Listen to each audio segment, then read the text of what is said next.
Hey guys, it's Jimmy Bremner and Dexter from the 416 on the Urban Trail, CTOA. And I'm just going to do a catch up for you. I talked about,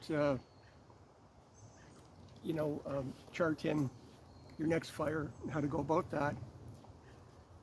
Again, even with the rain we've had for about the last 2 days, which is fantastic, please obey all fire bans. Just don't do it. Okay, so enough said. So what is a Char-Tin? As I said, you take a tin can, you take punk wood and cotton material, you lay it inside, okay, and you heat it up in the fire. You can bury it actually under a fire, and eventually you will have charcoal. And what you do is if you have a carbon steel knife, you can take some flint or chert and make a spark. It'll hop onto your charcoal that you've made, and you'll get an ember, and then you can blow that into flame in a bird's nest with a tinder, and you get a fire going. So that's your second fire. So when you light a fire, when you need to, you always need to think about your second fire. Now, kind of on topic, off topic, in the winter time, okay, these are really old, and I know there's other ways of doing it now, but this is the same principle. It uses a piece of charcoal, and once you get a spark on it, it will start to burn very slowly, or something called deflagrate, okay? It'll burn really, really slowly, and it can't get a flame because there's not enough oxygen going into this container. And you put this in your pocket, in your hands, and it will keep you warm for about a day.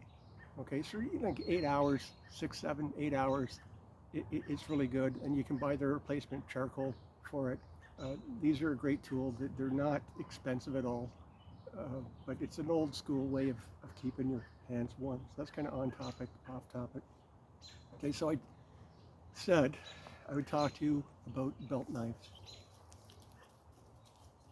I showed you, like I said, I'm nostalgic. I like my old, again, kind of Vietnam era pilot's knife, pilot rescue, survival knife. That's me. That's what I like. It's not a full tang. Okay, now, you can go out and you can spend like a lot of money on a belt knife. Buy once, cry once. It's actually twice, because when you lose it or you break it, actually you cry twice. Okay, so like I said, in Algonquin series, what will I carry?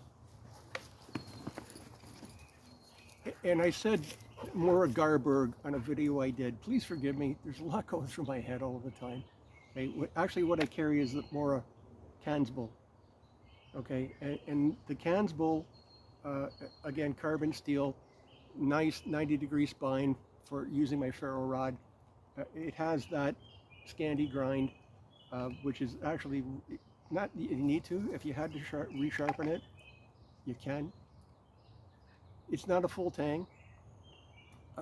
As I said, I don't baton knives, okay? The sheath, you can carry it in many different ways. It has the belt loop. It also has this hole in it, and that's actually for a button on the outside of your clothing, typically more fall, winter, when you're wearing like a parka, something like that, you can clip that on the outside. These are about $60 Canadian, okay? 60, 70 Canadian. Here's what's interesting. This is also a Scandinavian knife, okay? It's very similar. The blade is not as thick. The Cansbull is about an eighth. This is about half that. It's not a full tang. It is stainless steel, but it still has the Scandi grind. It's a very robust, very, very sharp knife. Great for bushcraft. $14. So, it's up to you on what you plan to do when you're in the bush. But I have to tell you, like if you look around the world, okay, there's a lot of indigenous people, Aboriginal people that are still using stone tools and get by really well, but not spending a whole lot of money. Okay, so you need to look and buy gear for your budget. And if you think that you're not going to lose something, well, when you lose something, give me a call. Anyways, couple last things. Okay, so here in Canada we have something called Princess Auto. My American friends, you call it something different. Why the name escapes me every time I try to do this, not so sure. Okay, but these are two great belt knives that you can get at that type of store. They are offshore. They're full tang. They come with a really nice Kydex sheath. They also come with because of quick attach, quick release bolt loop. Very nice. Okay, and again, very inexpensive. Now, this is a larger one. Okay, and it's probably 5 inches in length, about 1/8 of an inch, 90-degree spine, full tang. I like that it has orange on it because I managed to lose just about everything if you're active enough. Now, sorry, Dexter's just after something.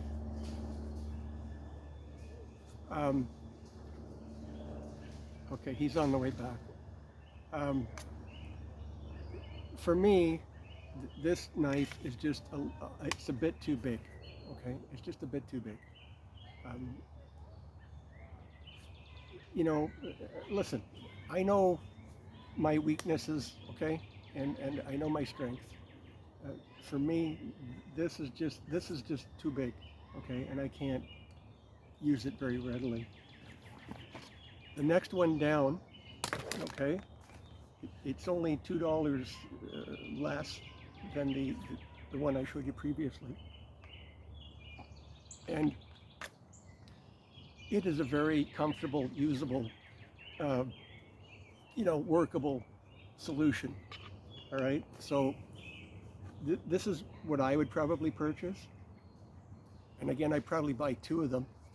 At under $20, I'd probably buy 2 because 2 is one, 1 is none.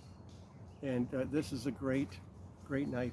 They're razor sharp, okay? Razor sharp, and they can be, sharpened.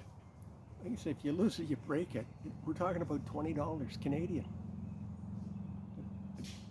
That's not a lot to pay for something. And again, you got your Kydex sheath. You can attach your ferro rod, your sail needle on the back. You can mount it, scout mount on the back, up and down, however you want to do it. But I think this is a really good, utility tool if you're just getting into bushcraft, or again, budget bushcraft,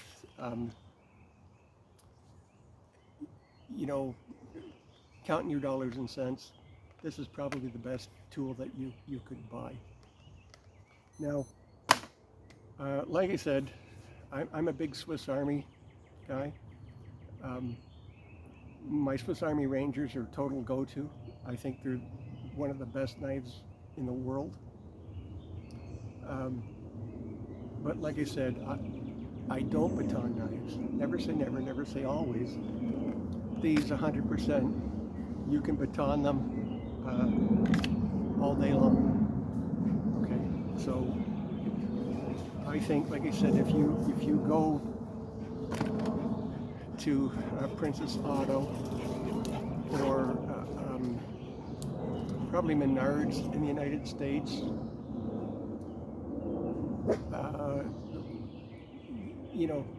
these are places that you can get these types of knives. Obviously, there's other knives out there.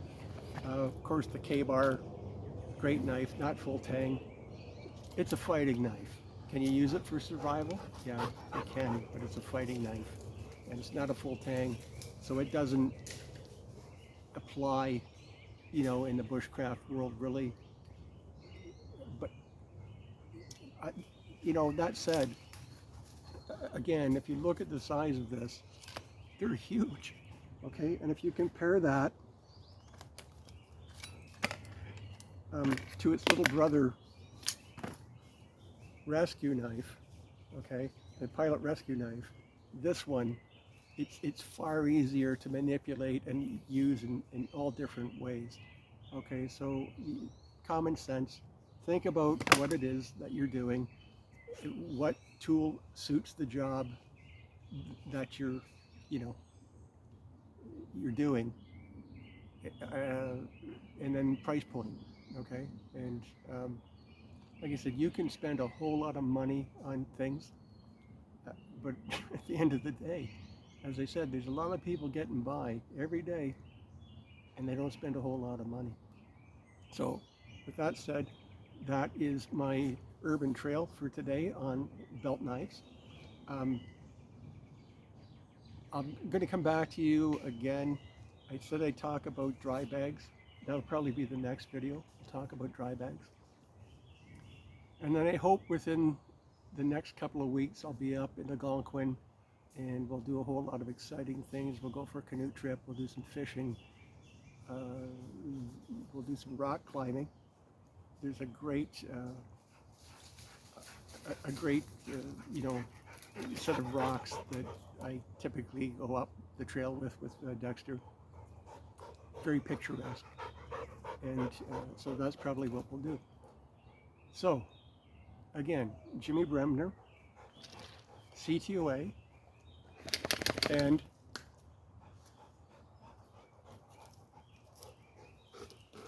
Dexter, the man, Urban Trail, I'm out.